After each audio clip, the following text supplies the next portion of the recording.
तो hello friends, welcome to YouTube channel smart class. तो दोस्तों, आज आप लोग स्क्रीन पर देख रहे होंगे कि चैप्टर 4 क्लास 10 का द्विघात समीकरण के बारे में पढ़ेंगे।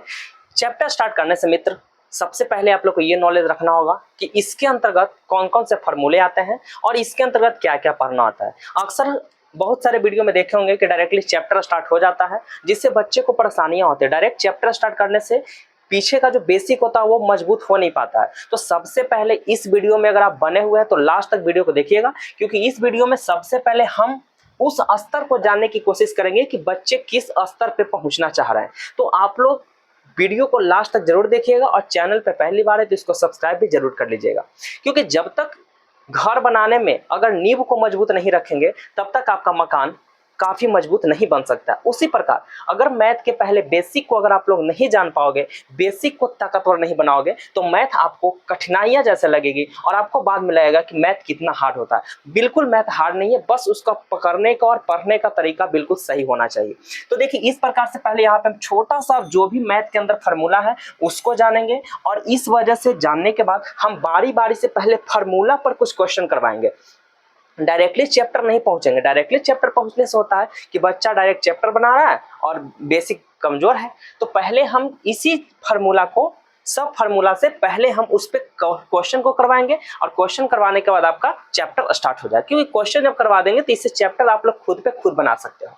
तो यहाँ पर देखो क्या कह रहा है क्वेश्चन। पहले द्विघात समीकरण का रूप क्या होता है? तो द्विघात समीकरण का रूप होता है ax square plus bx plus c बराबर 0। ये बात को आप लोग याद रखना, क्योंकि ये रूप होता है कि ax स्क्वायर मतलब एक वो पहला जो रूप है ना स्क्वायर में रहना चाहिए। द्विघात का मतलब ये होता है कि पावर 2 होना चाहिए। अगर पावर 1 मिल रहा है, पावर 3 मिल रहा है और 2 है ही नहीं, तो समझ जाए कि वो द्विघात समीकरण का प्रश्न हो ही नहीं सकता है, क्योंकि द्विघात समीकरण में आपका पावर 2 होना बहुत जरूरी है। एक होता है आपका विविक्तकर, या विविक्तकर को हम लोग विवेचक भी बोलते हैं, या इसको इंग्लिश में डिस्क्रिमिनेंट भी बोलते हैं। ठीक है, तो इसका फॉर्मूला क्या होता है? B square minus 4ac। इस फॉर्मूला को भी जरूर याद रखिएगा, बी स्क्वायर माइनस 4ac। फिर बाद में इस पे क्वेश्चन करवाएंगे तो आप लोग को सब कंप्लीट हो जाएगा। आप लोग बिल्कुल टेंशन मत लेना। द्विघात सूत्र क्या होता है? द्विघात सूत्र तो बहुत इंपॉर्टेंट है। द्विघात सूत्र को यहाँ पे हम थोड़ा समझाने की कोशिश करेंगे, समझिएगा। द्विघात सूत्र का फॉर्मूला होता है minus b plus minus root under D बटा 2a। तो देखिए, इसको जो विविक्तकर है इसको हम लोग डी से भी दर्शाते हैं। इसको हम लोग डी से दर्शाते हैं क्योंकि डिस्क्रिमिनेंट इसका इंग्लिश होता है, तो इसको डी से दर्शाते हैं। तो डी बराबर लिख सकते हैं बी स्क्वायर माइनस 4ac। तो यहाँ पर जो फॉर्मूला रेडी हुआ है minus b plus minus root under D बटा 2a, या इसी को ऐसे लिख सकते हैं कि minus b plus minus D के जगह यहाँ पर ई वाला चीज को भर देंगे। भरा गया ना, अब बटा क्या हो गया 2a। तो आप दोनों में से कोई भी फॉर्मूला याद रखेंगे, लेकिन ये याद करने में आपका ज्यादा बेटर होगा, क्योंकि यहाँ पे डायरेक्टली डी का मान यहाँ पे भरा जा रहा है। भरा रहा है कि नहीं भरा रहा है? अब बच्चे लोग गड़बड़ाते हैं कि सर डी का मान जो है हमको भूल जाते हैं, तो कैसे याद रखेंगे? देखिए, अगर डी का मान आप भूल जाते हैं तो याद रखने का एक बहुत ही शानदार तरीका है कि डी का मान आप लोग बिल्कुल नहीं भूलिएगा। डी का मतलब डिस्क्रिमिनेंट यानी विवेचक का फॉर्मूला बिल्कुल नहीं भूलेंगे। याद रखिएगा कि डी से डॉक्टर साहब, डी से क्या होता है बुआ? डॉक्टर साहब। याद रखेंगे, डी से डॉक्टर साहब वो क्या आते हैं ना, मरीज को देखने आते हैं। किसको आते हैं देखने? मरीज के। तो मरीज को देखने आते हैं ना, तो डॉक्टर साहब 2 गो बैग लेके चल रहे हैं। बैग के गो ले लिए हैं? 2 गो। 20 से बैग और ऊपर पावर 2, यानी डॉक्टर साहब 2 गो बैग लेके जा रहे हैं। ठीक है, देखिए डी का फॉर्मूला याद करने के लिए डॉक्टर साहब जो थे 2 गो बैग लेके जा रहा है, एकदम सीधा रास्ता से, रास्ता टेढ़ा टुकुर नहीं है, एकदम सीधा रास्ता से निकल गए, और साथ में जान रहे हैं 4 चक्का गाड़ी से। कैसन गाड़ी से? 4 चक्का, वो भी फुल्ली एसी। डॉक्टर है ना जी, बिना एसी को चलेंगे, एकदम एसी के साथ जा रहे हैं, एसी के साथ। तो बताइए, यही आपका तो फॉर्मूला तैयार हो गया कि डी बराबर बी स्क्वायर माइनस 4ac। याद करने में हार्ड है? बिल्कुल हार्ड नहीं होगा। और यही चीज जो आपका डी है, डी का मान यहाँ पे भर दीजिए, तो फॉर्मूला याद हो गया होगा, minus b plus minus root under b square minus 4ac बटा 2a। बिल्कुल इजी तरीका से याद हो गया होगा।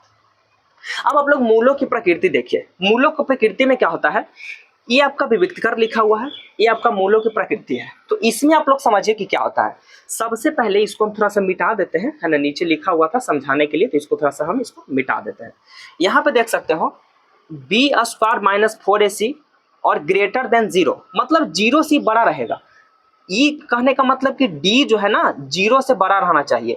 अगर इसको शॉर्ट में समझना है तो याद रखिए, डी का मान अगर प्लस में आ जाए, डी का मान अगर प्लस में आ जाए तो ई वाला रूल चलेगा। बस यही याद रखिए, इतना आपको रटना ही नहीं है मित्र, इतना जो है ना ये वाला, ये आपको याद ही नहीं करना। बस डी का मान प्लस में तो ये वाला हो जाएगा, डी का मान अगर माइनस में, देखिए अगर डी का मान आपका माइनस में तो ये वाला पोर्शन हो जाएगा, और डी का मान अगर बराबर आ गया 0 के तो ये वाला मान हो जाएगा। नहीं समझे? बिल्कुल नहीं समझे तो देखिए कोई दिक्कत नहीं समझे हम बिल्कुल समझाएंगे, क्योंकि आप लोग वीडियो क्यों देख रहे हैं? समझने के लिए। और जब समझे ही नहीं तो फिर हमको पढ़ाने का क्या फायदा। तो आप लोग कमेंट बॉक्स में एक बार कमेंट जरूर करिएगा कि कैसा आपका पढ़ाई लगा। तो देखिए डी निकालें, आपको डी निकालने के लिए मिलेगा। अभी नहीं बोलिए कि डी क्या हो रहा है, कहां से निकलेगा, ये भी बताएंगे, अभी सिर्फ फॉर्मूला समझा रहे हैं। डी जब निकालना होगा तो डी का मान प्लस में आ जाएगा ना, जब डी का मान प्लस में आ जाएगा, यहीं पे लिख देते हैं कि डी का मान कौची में आ जाएगा बुआ, प्लस में। डी का मान जब प्लस में आएगा तो दोनों मूल वास्तविक और असमान, दोनों मूल वास्तविक और असमान कहने का मतलब कि कोई भी क्वेश्चन है 4x² प्लस 6x प्लस 8, ये क्वेश्चन लिख दिए। अब इसका आप जब गुणनखंड करोगे तो गुणनखंड करने के बाद जो दो को गुणनखंड निकलेगा ना, क्योंकि द्विघात समीकरण है तो दो गुणनखंड निकलेगा, दो शून्यक निकलेगा, शून्यक जो निकलेगा ना वही मूल होता है। तो जो दो शून्यक निकलेगा उसमें से क्या होगा कि दोनों मूल वास्तविक, दोनों वास्तविक संख्या रहेगा और साथ में असमान, असमान का मतलब कि दोनों अलग अलग। अगर इसका आप आंसर निकालोगे तो हो सकता है कि x बराबर -4 आ जाए और x बराबर -2 आ जाए, इस प्रकार से। तो देखिए दोनों वास्तविक संख्या है लेकिन दोनों अलग अलग आएगा। यही कहना चाह रहा है कि जब d का मान आप प्लस में ले आते हो, जब d का मान आपका प्लस में आता है तो दोनों मूल वास्तविक और असमान। अगर d का मान माइनस में आए, देखिए नीचे लिख देते हैं, नीचे वाला है, अगर d का मान माइनस में आए तो कोई मूल वास्तविक नहीं। जब d का मान माइनस में आएगा तो उसको गुणनखंड तोड़ना ही नहीं है, उसको उसी प्रकार छोड़ देना है। और जब d का मान 0 आ जाए, जब d का मान 0 आ जाए तो दोनों मूल वास्तविक और बराबर, यानी कहने का मतलब कि जो x के मान निकलेगा ना, -4 आया तो दूसरा को -4 आएगा, यानी दोनों सेम आएगा। तो x का मान यहाँ पर दोनों आपका सेम हो जाएगा। तो इस प्रकार से आप ये एकदम शॉर्टकट भाषा में आप समझ जाओगे, ये आपको रटने की कोई जरूरत नहीं है। बस यही याद रखिए कि d प्लस में आ गया तो ये वाला, d माइनस में आ गया तो कोई मूल वास्तविक नहीं, d बराबर 0 तो दोनों मूल वास्तविक और बराबर होगा। आई होप इतना आप लोग को समझ में आया होगा। तो इसको थोड़ा आप लोग स्क्रीनशॉट ले लीजिए, फिर हम क्वेश्चन को करवाते हैं। चलिए, तो इस प्रकार से हम एक छोटा सा प्रश्न भी लिए हैं ताकि आप लोग को हम अच्छी तरीका से समझाएं, क्योंकि समझने का ही तरीका आप लोग को जरूरी होना चाहिए, क्योंकि जब तक आप समझेंगे नहीं तब तक आपको बहुत परेशानियां होगी। तो पहले समझने के लिए गारंटी, यहाँ पे समझिए बात को। निम्न द्विघात समीकरणों को विभक्त कर निकालें और उसकी प्रकृति बताएं। साथ में हम विभक्त कर भी निकालेंगे और प्रकृति भी बताएंगे। विभक्त कर का मतलब क्या होता है दोस्त? विवेचक, और विवेचक बोले तो डी का मान। तो समझिए, सबसे पहले ये 3 प्रश्न लिखे और यहाँ पे हम एक छोटा सा सिंपल सा जो सेंटेंस समझाते हैं अपना रूप में, अपना तरीका में, उसी को यहाँ पे हम लिख दिए हैं।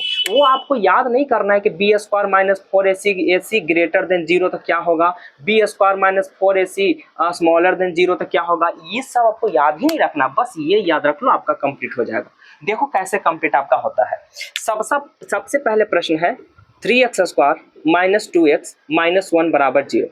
इतना बात आप लोग को पता होना चाहिए कि इसमें a का मान कौन है, b का मान कौन है और c का मान कौन है। इस बात को सबसे पहले समझिए। और हाँ, एक और इम्पॉर्टेंट छोटा सा बात समझिए कि द्विघात समीकरण जो होगा वो कौन कौन सा प्रश्न होगा। जैसे अगर हम लिख देते हैं 4x² - 8x + 6 बराबर 0, द्विघात समीकरण है कि नहीं है? बिल्कुल है। सबसे पहले देखिएगा पावर 2 रहना चाहिए। पावर 2 वाला है तो द्विघात समीकरण हो जाएगा, नहीं है तो नहीं होगा। पावर 2 है ना, बिल्कुल द्विघात समीकरण होगा। 4x² - 6 बराबर 0। अब बोलोगे कि होगा कि नहीं, तब बोलोगे कि सर नहीं होगा। बिल्कुल गलत, ये आपका हो जाएगा। क्यों होगा? क्योंकि यहाँ पर स्क्वायर वाला है ना बात, तो a का मान, अब देखिए पहले यहाँ ये समझिए, ABC का पहले मान निकालिए। इसमें आपका a का मान कितना हो जाएगा? 4, क्योंकि x² के आगे जो गुणांक रहता है वही आपका a का मान होता है। ठीक है। b का मान कितना होगा? तो जो x के आगे गुणांक होता है वो b का मान होता है, और जो बाकी जो पीछे बचा हो रहेगा ना वो आपका c का मान हो जाएगा, यानी c का मान पूरा लिख देना है। अब जैसे एक और समझिए, हम लिख देते हैं -6x² - 8 बराबर 0। तो ध्यान रखेंगे, x² का अगर गुणांक रहे, मतलब x² के आगे जितना भी गुना रहेगा वो a का मान होगा। ठीक है।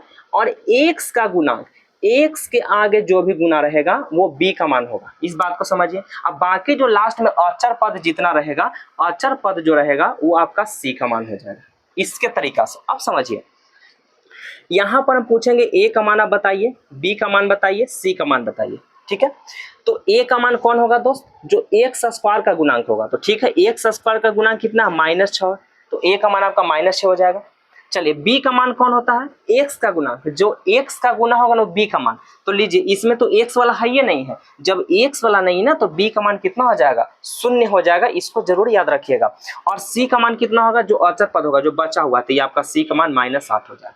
इतना समझ में आ गया। एक और हम थोड़ा सा एग्जांपल ले लेते हैं ताकि आप लोग को एकदम समझा कर कहीं जाए। एक और कमजोर विद्यार्थी के लिए वीडियो बहुत लाभदायक होगा, क्योंकि उनको ना पक्का एकदम सब समझ में आ जाएगा। अब देखिए हम लिख देते हैं 6x² माइनस 5x बराबर 0। हम पूछेंगे बुआ बताओ ए का मान कितना होगा, तो ए का मान आप हंसी हंसी बता सकते हैं कि सर ए का मान बिल्कुल 6, बी का मान आपका कितना हो जाएगा, -5। अब बताओ बी का मान -5 क्यों हुआ, क्योंकि एक्स का गुना, जो एक्स का गुना रहेगा वही आपका बी का मान होगा, तो बी का मान -5, तो सी बराबर कितना हो जाएगा, तो सी दिया हुआ है, सी का मतलब अचर पर जो एक्स के बाद में है तो कुछ है नहीं, तो सी का मान 0 हो जाएगा। इतना तो आप लोग को पक्का समझ में आएगा। अब देखिए अब आगे हम लोग बढ़ते हैं। अब देखिए इससे क्वेश्चन से क्या कह रहा है कि आपकी विविक्त कर यानी कि डी का मान निकालना है और साथ ही साथ आपको प्रकृति भी बताना है। बस इस आज की वीडियो में बस इतना ही हम लोग बताएंगे। फिर अगला वीडियो जब लाएंगे तो उसमें आप लोग को मिलेगा द्विघात सूत्र से कैसे आपका गुणनखंड निकालना है, कैसे आपका मूल ज्ञात करना है। उसके बाद आपको जो मिलेगा बहुत सारा चीज ऐसा है जो पूर्ण वर्ग विधि से भी इसको हल किया जाता है, तो पूर्ण वर्ग विधि से भी कैसे बनाया जाएगा, पहले हम पूरा बेसिक को कवर करेंगे। जब नींव मजबूत कर लेंगे ना उसके बाद चैप्टर बनाइएगा, आप लोग खुद हंसी हंसी आप लोग खुद बनाइएगा। तो पहले हम लोग यही छोटा छोटा चीज को कंप्लीट करने वाले हैं। तो पहले आप लोग देखो विविक्त कर कैसे निकलेगा। तो देखिए ए का मान आपका कितना ले लेना है दोस्त, 3 होगा, क्योंकि एक्स स्क्वायर का गुणांक ए का मान होता है, यहाँ पे देख सकते हो। बी का मान आपका कितना हो जाएगा, -2, और सी का मान आपका कितना हो जाएगा, -1, ये लिख दिए। अब यहाँ से आपको क्या निकालना है, विविक्त कर यानी कि डी। तो डी का मान याद करने के लिए भी हम सिखा है। डी का फॉर्मूला क्या होता है कि डॉक्टर साहब जो थे, डी का मतलब डॉक्टर साहब बैग लेके आते हैं के को दोस्त, 2 गो, दम सीधे रोड से 4 चक्का गाड़ी एसी वाला से, है ना, एसी दम ऑन रखते हैं। तो ये डी का फॉर्मूला हो गया। अब यहाँ पे निकालिए बी का मान कितना हो जाएगा, -2 का स्क्वायर, फिर -4 गुना ए का मान कितना है 3, और सी का मान कितना है -1। तो -2 का स्क्वायर प्लस में 4 होगा, और माइनस माइनस प्लस चढ़ती है 12, तो बताइए 12 4 कितना हो गया, 16। तो डी का मान कौची आ गया, 16 आ गया। अब ये बात बताइए, अब इससे आपको पूछेगा कि प्रकृति बताइए, मेन प्रकृति में बच्चा फंसेगा।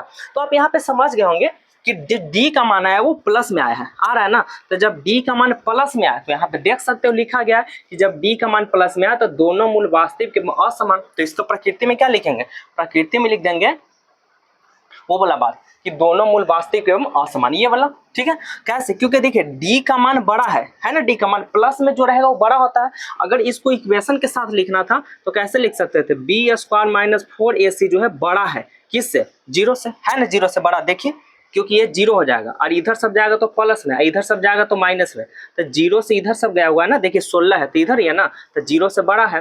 तब जब बताइए 0 से बड़ा, तो 0 से बड़ा जिधर मुंह खुला होता है वो बड़ा होता है। तो यहाँ पे देखिए डी का मान प्लस में आ गया ना, इसका मतलब ये बड़ा है, ये डी का ना फॉर्मूला लिखा हुआ है तो ये बड़ा है, तो इसका एक तरह से रूप यही था। लेकिन हम लोग को इतना समझना नहीं, सीधे समझना है कि डी का मान प्लस में, चलो दोनों मूल वास्तविक हो जाएगा लेकिन असमान। असमान का मतलब कि जब इसका गुणनखंड तोड़ोगे, इसका जब गुणनखंड तोड़ोगे ना तो दोनों अलग अलग आंसर आएगा, मतलब मूल जो आएगा ना शून्य वो अलग अलग आएगा। ये बात आप समझ गए, प्रकृति अब समझा दिए वो निकलेगा। ठीक है, अब दूसरा देखिए, दूसरा समझिए क्या कह रहा है। ये अब हम मिटा देते हैं ना, ये वाला पोर्शन को मिटा देते हैं लेकिन ऊपर वाला रहने देते हैं। दूसरा क्वेश्चन जो है 3x² - 4√3x + 4 = 0। यहाँ पर a का मान आप कितना लिख सकते हो, 3, b का मान कितना लिख सकते हो, -4√3, क्योंकि x का गुणांक b का मान हो गया, और c का मान कितना हो जाएगा 4। चिन्ह जरूर लिखिएगा, प्लस है इस वजह से हम नहीं लिख रहे हैं, माइनस रहेगा तो जरूर लिखना है। अब देखिए हमको d निकालना है क्योंकि विवेचक पूछ रहा है, तो d बराबर b² - 4ac।